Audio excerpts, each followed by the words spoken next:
അല്ല, ഇതിന് സൈക്യാട്രിൽ എന്താ പറയണത്? മൾട്ടിപ്പിൾ ഡാഡി സിൻഡ്രോം എന്നോ മറ്റോ അല്ലേ?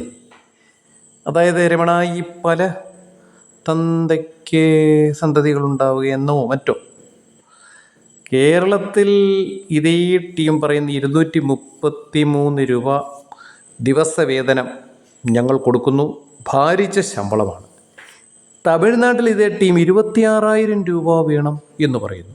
കേരളത്തിൽ അത്ര ജീവിത ചെലവ് കുറവാണോ? തമിഴ്നാട്ടിൽ വളരെ കൂടുതലുമാണ് സഹാക്കളെ.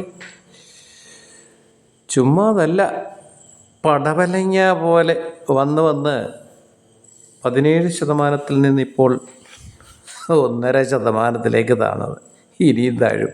ഈ കലത്തരി കൂടെ തീർന്നു കഴിഞ്ഞാൽ പിന്നെ ഗോവിന്ദ ഗോവിന്ദ.